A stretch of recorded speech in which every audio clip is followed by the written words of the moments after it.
Hi dear students, welcome back to Abhijit Sanamas. In this video, we are discussing question number 3. प्रश्न क्रमांक 3 practice set 6.1 सराव संच 6.1 chapter 6 statistics सांख्यिकी in English and Marathi.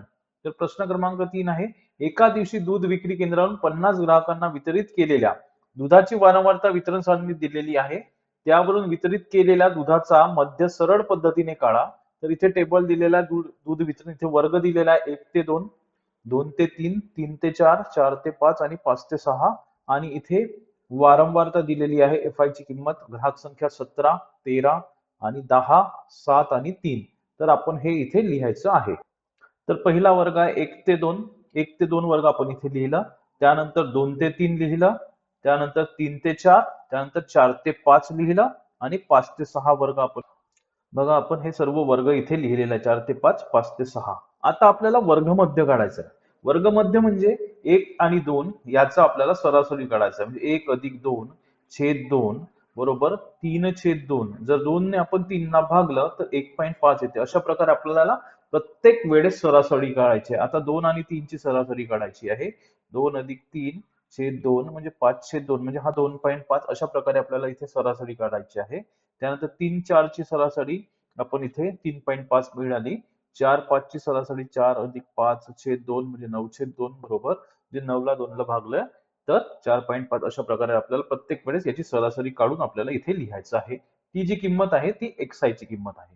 आता वारंवारता म्हणजे 1 ते 2 याच्यामध्ये एकूण ग्राहक संख्या किती, तर इथे 17 आहे. बघा 1 ते 2 मध्ये 17 ग्राहक संख्या आहे.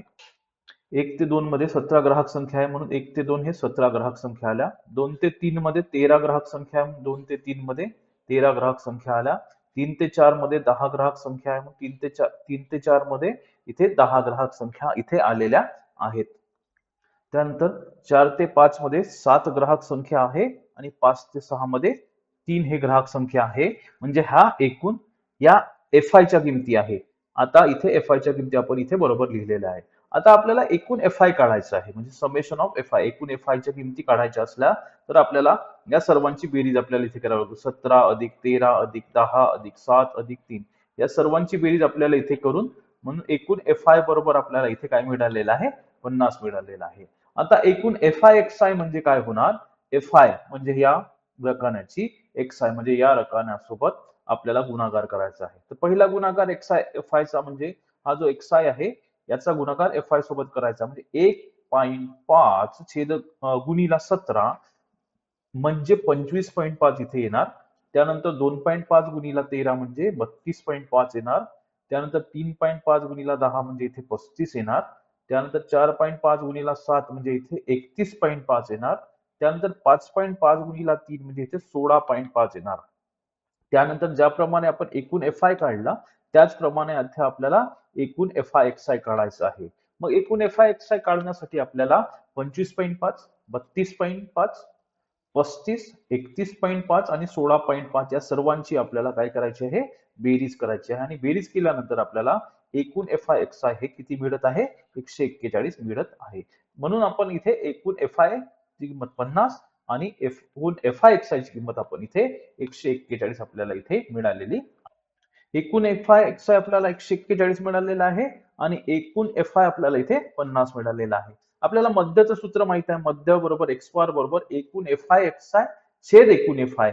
म्हणजे एकूण एफआय एक्सआय ची किंमत 141 छेद 50 म्हणजे आपण बघा इथे 141 छेद 50 आणि 141 ला जर आपण 50 ने भागाकार केला तर त्याचा बघा 2.82 असा येतो. म्हणून आपल्याला इथे 2.82 ही किंमत आपल्याला इथे मिळाली आहे. म्हणून मध्यची किंमत ही 2.82 लिटर इथे आपल्याला मिळालेली आहे. तर अशा प्रकारे आपण हे मराठी माध्यमचं गणित सोडवलेलं आहे. Now same question for English medium students. Here, question number 3. A milk center sold milk to 50 customers. The table below gives the number of customers and milk they purchased. Find the mean of the milk sold by the direct method. Milk sold, number of customers here. Now, this is the table. From this, we have to take the class. Then, the class for 1 to 2, right here 1 to 2. For 1 to 2, there are number of customers, that is frequency is 17. Therefore, we write frequency that is 17. For 2 to 3, there is 13. customer. For 2 to 3 there are 13 customer here. For 3 to 4, there are 10 customers here, therefore we have written here 10. Now similarly, for 4 to 5 there are 7 customers, and for 5 to 6 there are 3 customers. In this way we have written down the frequency table, the class mark table. Now here the column of this class mark, that is nothing but an average of this class, that is 1 plus 2 divided by 2, that is nothing but 1.5. An average of 2 and 3, that is 2.5. An average of 3 and 4, that is 3.5. An average of 4 and 5, that is 4 plus 5, or divided by 2, that is a 9 by 2, that is nothing but 4.5. An average of 5 and 6, that is nothing but 5.5. Now in this way we have calculated the value of xi. Now we have to find out the summation of fi, that is nothing but the total sum of this frequency, that is this is the fi table column. Now on adding 17 plus 13 plus 10 plus 7 plus 3, we get the total summation of fi equals to 50. Similarly, now we have to find out the table column of xi fi, that is nothing but the multiplication of this xi with fi.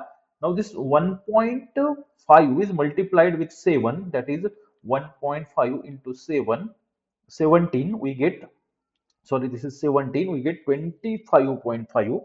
Similarly, this when 2.5 is multiplied with 13, that is the result is 32.5. Each time we have to multiply this xi with fi, means the multiplication of 3.5 with 10, we get 30.5.0. The multiplication of 4.5 with 7, we get 31.5. The multiplication of 5.5 with 3, we get 16.5. Now we have to find out the total sum of xi fi. For calculating the total sum of xi fi, we have to add 25.5 with 32.5, and this with 35.0, and this with 31.5, and this with 16.5. Means we have to add this total terms, and we get the summation of xi fi equals to 141. Here we get total summation of xi fi equals to 141. That is the summation of fi is 50. We have written from this. Now we know the formula for mean, that is nothing but the x bar equals to total summation of fi xi divided by total summation of fi. By putting the values of this, that is 141 divided by 50, on dividing 141 by 50, we get 2.82. Means by dividing 141 by 50, we get the value, that is 2.82. In this way we have calculated the mean, and we get the value of mean, that is nothing but 2.82. Then do like, share and subscribe Abhijit Sona Maths to get more videos.